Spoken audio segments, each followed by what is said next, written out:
I genuinely feel like my life revolves around food lately. I wake up thinking about what to cook, go to sleep mentally prepping tomorrow's meals, and yes, I've even caught myself thinking about lunch while I'm on the toilet. Ugh, is it just me?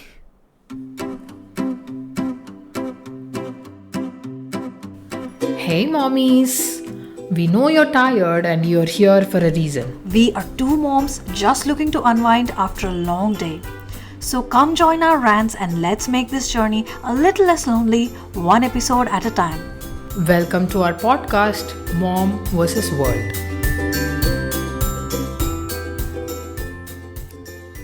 So, yes, I am here to vent about something that takes up the biggest part of my day, that is cooking. And I'm talking about cooking meals for your entire family 3 times a day, every single day of your life. Have you ever imagined you would do that for the rest of your life? I never did.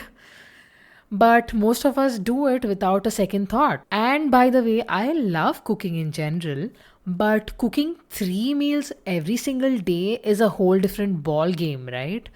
And I can't even start to imagine how women who don't really like cooking feel like. I am so sorry for them. And from what I've seen, people from other countries somehow have their food plans sorted, or maybe their meals are easier to make and less time consuming, or I don't know. Most of the time they're just putting something in between two breads and that's a meal.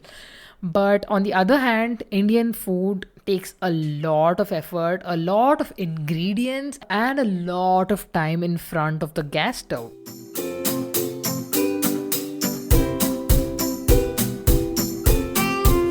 I also got influenced by influencers and tried meal prepping and batch cooking many times, but somehow that's just not my thing. I cannot prep food and store it for a week and keep using it. Somehow I don't sync with that idea. Maybe it's just the way we were brought up. Like storing food for more than 2 days is never in our culture, I guess, which is actually making Indian women's lives much, much harder, honestly. Maybe I should get used to that thought of, okay, prepping some meals and storing it. I don't know. And it's not the cooking that's the toughest part, it's the deciding what to cook, right? Do you relate to that, moms? Tell me it's not just me, please. That deciding part kinds of triggers a mini existential crisis for me sometimes. And you've already made like 100 tiny decisions before 6 p.m., and now you're expected to make another one. What's for dinner? That's the biggest question. Like, if some member of the family comes and asks me what's for dinner, I sometimes get so pissed off. Why am I the one who has to decide that? I am up for cooking. I am ready to cook whatever you want, but just tell me what to cook. It's just not what to cook, it's remembering who hates what we ate that week, not to keep repeating the meals, or what's still in the fridge, what's left over in the fridge, what vegetables are there, what's healthy, what's affordable, what is quick. There's so many things that go behind the scenes, right? And you are the planner, you are the shopper, you are the cook, nutritionist, a referee, who, most importantly, the inventory manager. You have to keep a track on your pantry and your fridge all the time. Like, make a note of what is going to go bad, what is going to expire, what is just lying in your shelf forever, and what should be restocked, what vegetables are going to go bad, which have to be cooked first, along with what. There is so much of mental calculation you're doing throughout the day just to prepare the meals. Yeah, it's a much more bigger effort than the cooking itself, right? And if you're health conscious like me, it's just another extra burden, right? I mean, you have to make sure you're including protein, you're including greens, you're including vegetables, the right amount of carbs and fiber and whatnot. It's really difficult to find the balance, right? Whipping up a nutritious meal, but also making a simple meal, like a easy, quick meal. That combination of meals is really tough, and it's so exhausting to be the default what's for dinner thinker every single day. Of course, I get offended if one of my family member doesn't like my food or wastes the food I cooked. I take it personally. Like if my husband doesn't like something I prepared, I'll just be like, "Oh, so you don't love me anymore." Yeah, silly me.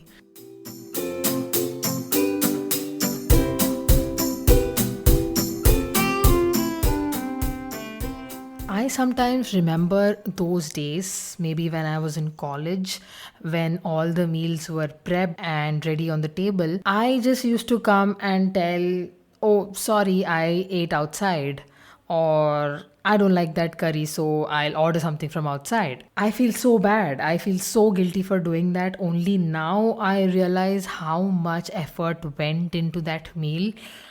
I am so sorry, mom. Yeah, maybe it'll come back to me now. Yeah, Shravani, I can absolutely relate to what you're saying. Food is an underestimated chore, very complicated. So, I would like to mention just a few things I constantly remind myself to make my life a little bit easier in this aspect. Not so many things, just the basic stuff. And this is not specific tips, it's just the stuff that you sometimes need to come back to and listen to this and think, okay, I'm on track or am I not? So, anyways, let's get started with that.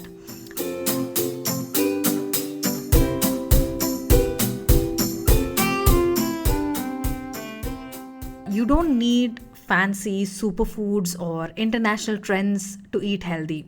A balanced Indian meal can do wonders. Remember that these meals have been already designed to work perfectly and combine everything that you need, all the macro and micronutrients that you need and your child needs. Think of your plate like this: half filled with vegetables or a fruit, or a quarter with protein like dal, paneer, eggs, or sprouts, and the last quarter with carbs like rice, roti, or millets. See, all these things contain carbs, a little bit of protein, little bit of fiber, etc. But it's about what contains what in a majority. So that's why the ratio. And carbs aren't the enemy. It's all about making that balance. Make sure you pair that roti with a curry and curd, or rice with dal and a veggie on the side. And make sure every meal has some protein, because that is, as you hear online, you can see that that's a big deal now. Many people are mentioning protein deficiencies and everything. But don't go overboard. Don't worry too much about it. Even just peanut chutney with your dosa adds a punch. And please let vegetables be more than just an afterthought.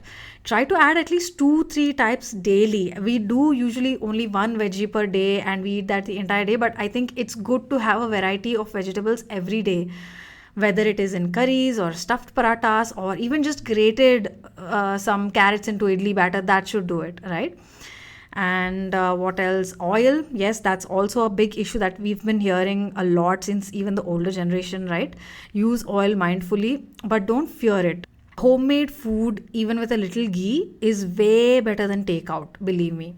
And the most important thing of all these things is that you need to stay hydrated. Make sure your child is staying hydrated, especially this summer.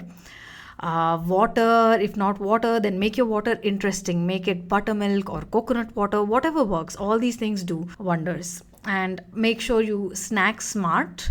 Roasted chana, fruits with chat masala, or a homemade laddu can do the trick. Avoid those outside snacks that you bring from sweet shops or anywhere else for that matter. We don't know what they are using. We can never know. So that's the thing. Even if they are probably healthy, you never have enough information about those things. And remember that your child doesn't need a separate gourmet fancy meal. Just offer regular food that you eat with less spice and softer textures, okay? Because in the end, your child is learning to become, adapt to your habits, to your lifestyle. Remember that. Don't chase that perfection. One day it's millet salad and the next day it's plain upma. They're both okay completely, because at the end of the day, a peaceful meal with love is far healthier than a perfect one filled with guilt. I would also like to mention that we need to start including our husbands in the conversation of health and diet as well. Include your husband in talks about balanced food. Maybe, for example, sometimes he can point out that you're not including enough fiber as much lately. Because most modern husbands lately shy away from pointing out if there's anything wrong with the wife's food, or maybe if they do point out, it's probably about the taste and not anything else. And a lot of men think that, okay, she's working really hard, so I don't really want to point fingers, I don't want to hurt her feelings after she put so much effort into cooking. But if he does keep track of these and can mention these to you in a healthy way, then it makes it easier for you to keep track of what you're feeding your family.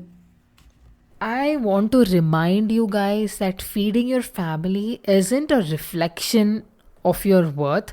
So don't take it too seriously. And maybe don't take it personally. I know I do, but I'm telling this to myself too.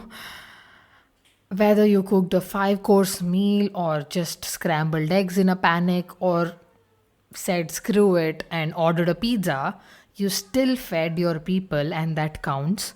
So give yourself a little grace. You don't have to win every night.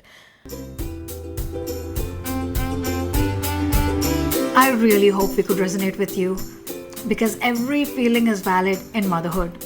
If you enjoyed this episode, please follow us for more such content.